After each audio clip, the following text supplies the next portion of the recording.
Okay, great. Ben, how are you? How's it going? Very well I've, indeed. I've been looking forward to our chat about your book, The Fourth Sector. It's really quite inspiring and it's quite enlightening because I've known you for a long time now. And one of the things I know that you're really inspired about is businesses with great purpose. And I think this is what the fourth sector is about. So, I really recommend people get the book, not just if they're interested in what this fourth sector is, but also if they're interested in finding out about how to the nuts and bolts of any business, because I think you cover that in this book as well. So Hmm. you cover a lot of things that any entrepreneur or any business leader should really be focusing on. So, but I'd like to kick off with asking you to just share with people what exactly is the fourth sector, how do you define it, and why do you think it's so important? Right. So, I mean, what we started off, Craig and I have been involved uh, in the social purpose sector and running businesses for about 50 years combined. And one of the things we always struggled with is that we weren't really sure where we fit um, in the private sector, which was driven mainly by almost exclusively by profit. We didn't feel comfortable there. Uh, the public sector was just sort of too hierarchical and stifling of enterprise.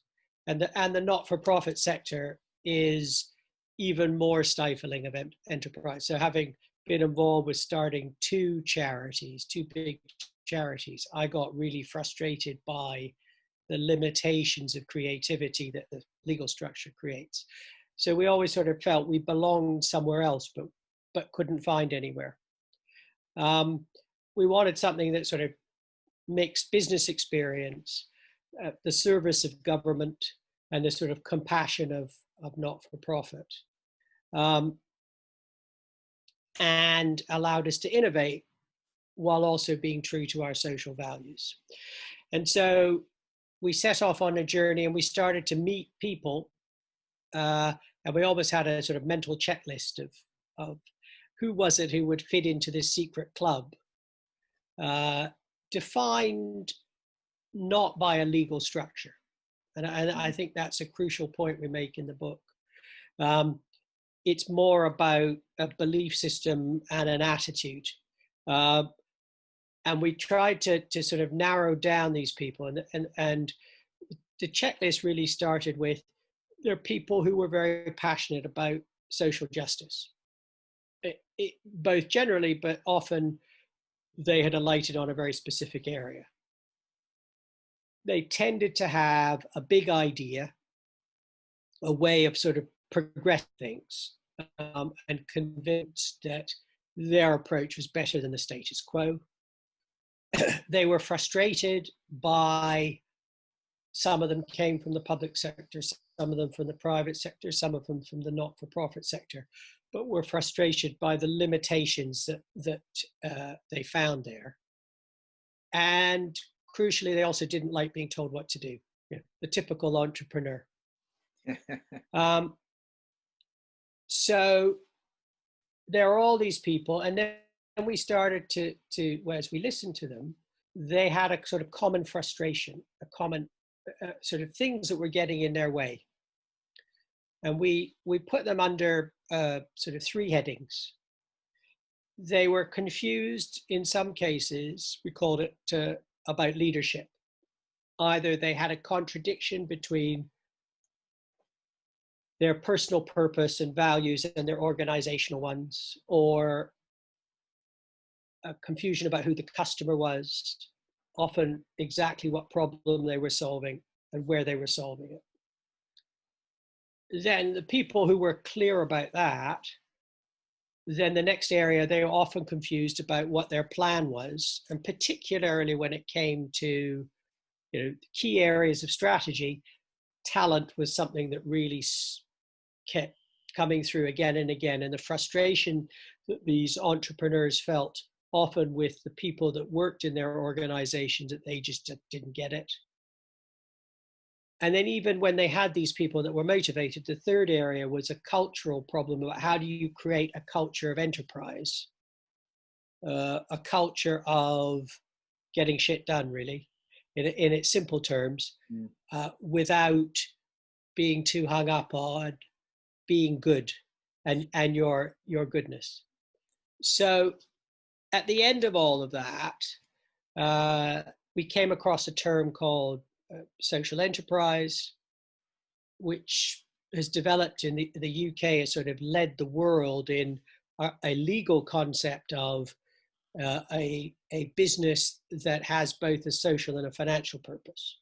Yeah, and I guess for people listening, it'd be quite useful to point out what the other three established sectors are. Yeah, and so I mean, when we talk about the private sector, the public sector, and the not-for-profit sector, which is charities and voluntary organizations. And then there is this fourth area. These people, these entrepreneurs, don't fit in. And rather than there are legal definitions of what a social enterprise is. Social Enterprise UK has various things. There's something called the Social Enterprise Mark, which has further definitions. And inevitably, the two don't quite agree. They've had a falling out. It's not quite right. There's things like B Corp, who have another attempt to codify this area.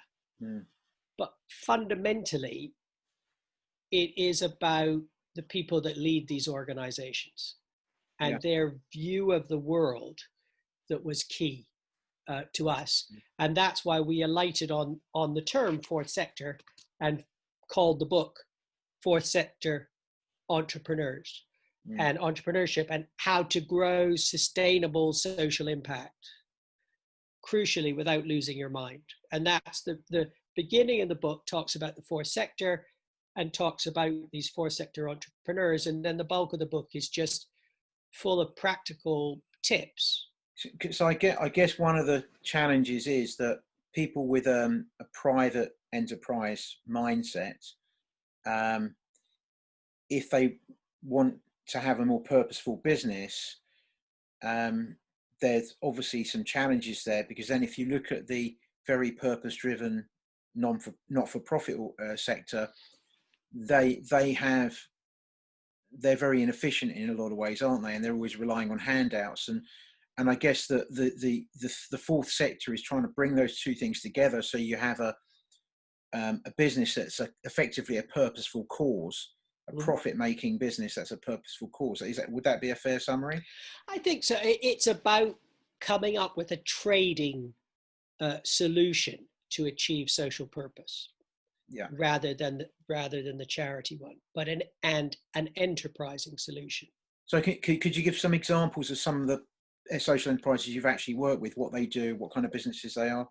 Yeah, I mean, I think, and there is a spectrum, and I think the other thing that I always emphasize, it's a very young sector because it's complicated. I mean, interestingly, it's much easier to talk about it with people in their sort of teens and 20s often than it is with people in their 50s and 60s, because there is a younger generation coming through that recognizes the fact that you simply can't run a business in a financial vacuum just for yourself, that it will come and hit you in the backside. But across that spectrum, I mean, we work with, there's an organization like Catalyst Choices, which has come out of the local authority, was set up as a social enterprise, a community interest company, employee owned, dealing with vulnerable people in the community. But they are independent. They used to be run out of Warrington Council. So that's one example. Another example is an organization called Chime, which used to be in the National Health Service. It focuses on people with hearing and balance issues.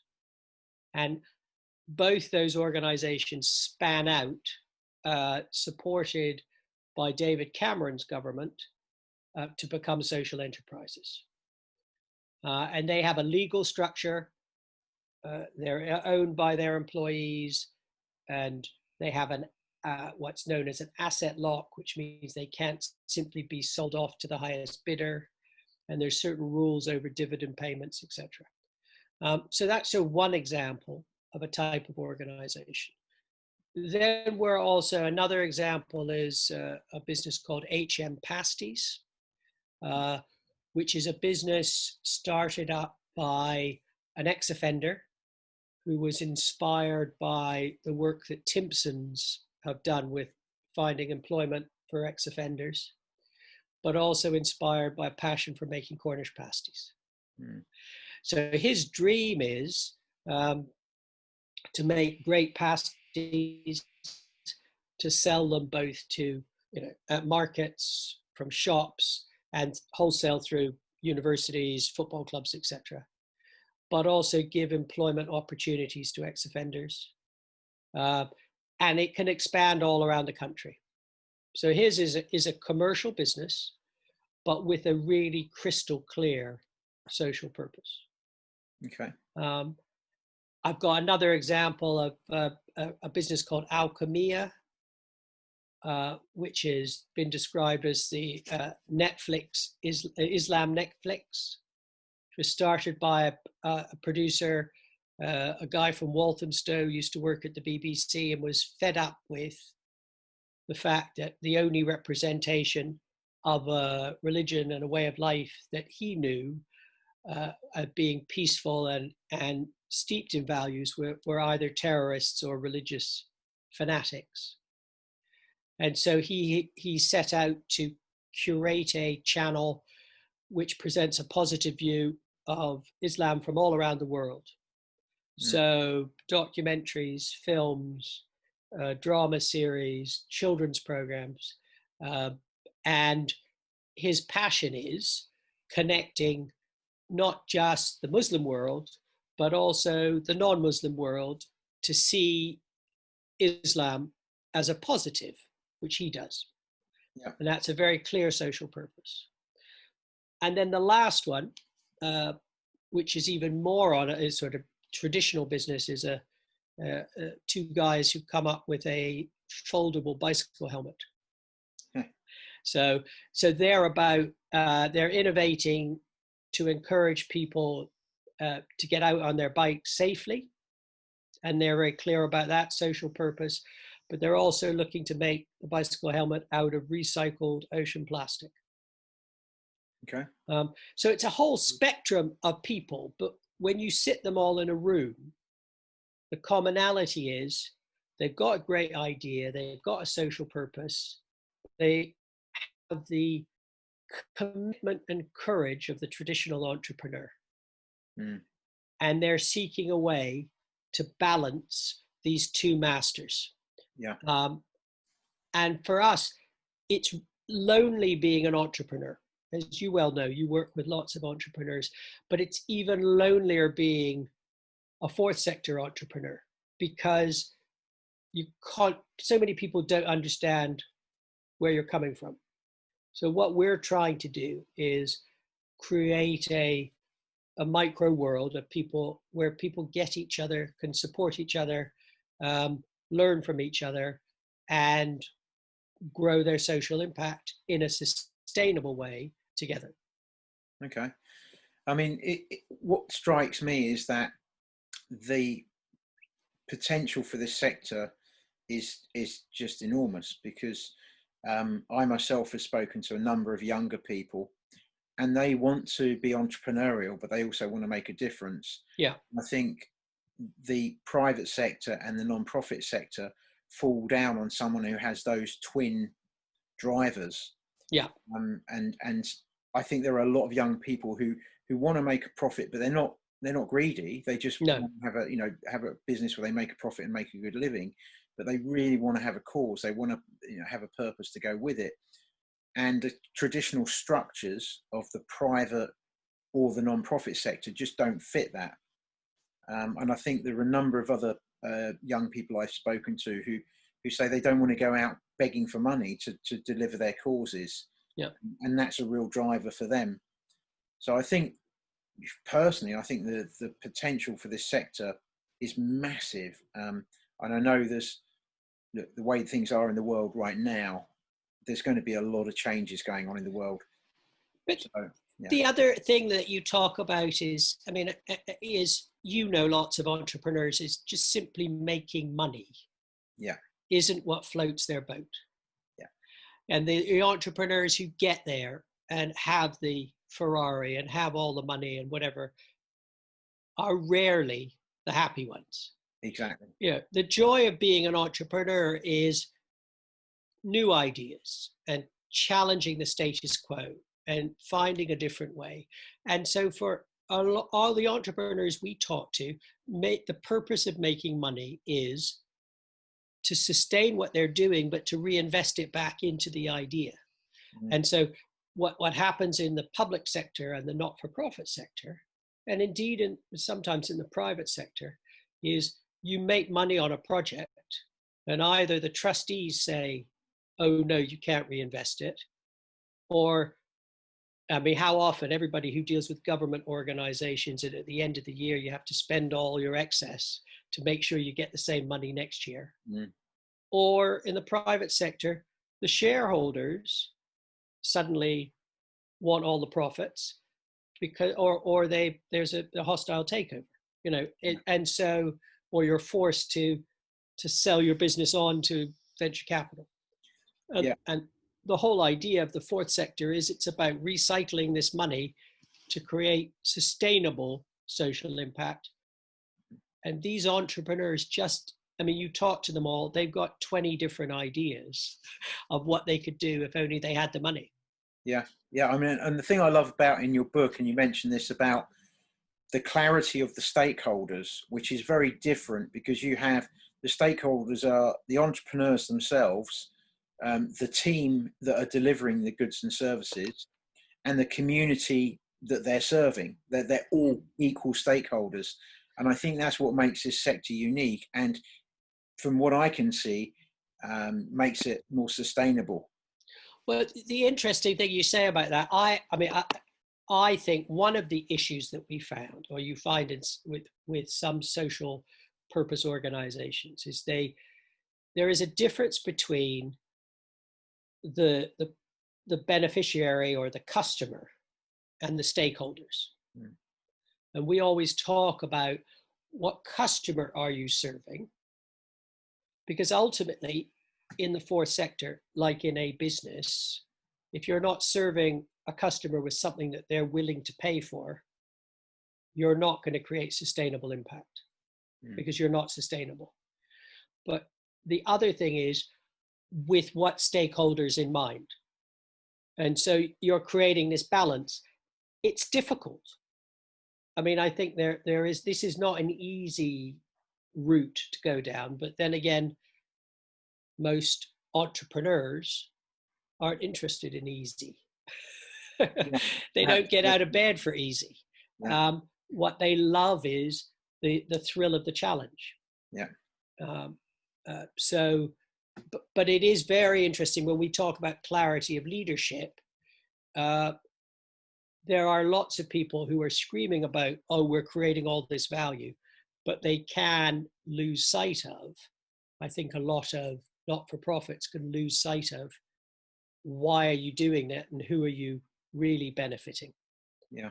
And that's quite dangerous. And so we work a lot, that's kind of where we start in terms of clarity of who your customer is and why they should buy from you. Yeah, and I think one of the things I love in the book is you have a number of tools and everything. So you talk about clarity around the nuts and bolts of a business, which could apply, I say, not just to fourth sector, but any business. Yeah. And the other thing I like, and I imagine you went through this on the journey of actually writing the book, is something you call the 4 C's.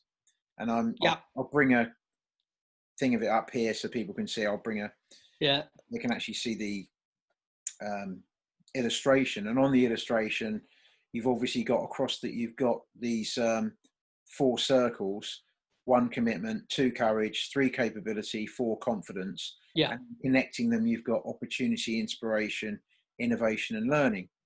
And what I love about that is, when I saw it, I actually imagined you and Craig writing the book and actually going through that actual cycle, as well as every business. I know you're an entrepreneur yourself, Ben, and Yeah. you one of the owners of the Prince Charles Cinema, and you've been an entrepreneur for a lot of your life. So that sequence is really important that people get that. And yeah, I just it's very simple. Yeah. Yeah. And it's very true. I mean, really what the book is made up of is 6 or 7 years of talking to people and best practice and things that we've learned. And that 4Cs model comes from a company called the Strategic Coach in North America. And we loved it because we start off with nothing can be achieved without a commitment. Yeah. Because from commitment comes courage. And that is the start of everything. So when we talk to people, is how committed are you? Are you committed enough to deal with the fear that you feel? And you're dead right with the book. Neither Craig or I had ever written a book. I swore when I left university I would never write another essay in my life. And it took us time to get going, but we were sufficiently committed. We got over it. And then we started to build the capability and the confidence in it. And it ended up being something great. But, that's one example. The other example, when we talk about the 3rd chapter in the book, we call Foundation. So there's that model. And then we worked with you on your personal productivity model. And you have a fantastic Moses model that we talk about. And you talk about, the need that you can't manage, you can't control time. You can only sort of manage it and manage energy. So that was another fantastic example. And then we took another chapter on how do you develop habits. So we start off with that foundation, and then the rest of the book is about how do you get clear about leading, clear about strategy, and clear about execution. But it's full of ideas from people a lot smarter than us, but ideas that we really liked. Yeah, standing on the shoulders of giants. Yes. Yeah, and that comes through in the book. And what I love about it is, there was a kid I was speaking to the other day, and he's interested in starting a business. And I actually recommended, because he's very socially aware, and I actually recommended that he get your book. So, because for me, a lot of people, just the thought that, I could have a business which is an enterprise, is also a cause. Yeah. And I think, so a lot of people think you can't have something that's both. And I think you can. And I think this is a fantastic door opener for people to get into that way of thinking. And actually, I can only see this sector growing and growing. It's the newest sector, and the other 3 sectors have been around for donkey's years. So it is time for a change. And, I really hope that people are interested. Anyone listening to this who's an entrepreneur should just buy it anyway, because it's just got, the things you have about clarity of leadership, clarity of communication, clarity of marketing. All these things are essentials. The 4 C's, all these things, any entrepreneur listening to this will benefit. But an entrepreneur who wants his business to also be a cause and wants to split the profits, not just for himself, but between multiple different stakeholders, and create a really, really sustainable business, that I think would be more fulfilling than a traditional business. Yeah. I think that I'd recommend anyone like that to read it. And in terms of, would you agree with that would be the ideal person to recommend it to? And can you think of anyone else? I always agree with you, Alistair. Yeah, I think anybody who is interested in becoming an entrepreneur, and we talk a lot about entrepreneurship and what being an entrepreneur involves. and it's thrown around a lot by people. But the reality is that not everybody is suited to being an entrepreneur, because it's, Absolutely. as I said, lonely and scary. But if you want to go down that route, I think there is a sort of very simple roadmap that we've laid out, and a lot of very good advice. I think that, and I suppose I would say this because we believe in the concept of coaching and business coaching. I think the book is not an end in itself. I think you need somebody, a critical friend, to help you through that process. And if you look at any successful entrepreneur, they always have a team of people around them. They have people they go to when they've got crises. They build up the team, and we talk about how important talent strategy is. But it gives you an idea of the type of people that you might need, and the type of issues that you really need to get clear in your head before you start. And the thing I like about this, for me, it's not just for startups, it's equally for businesses that are looking to reinvent themselves. Yeah.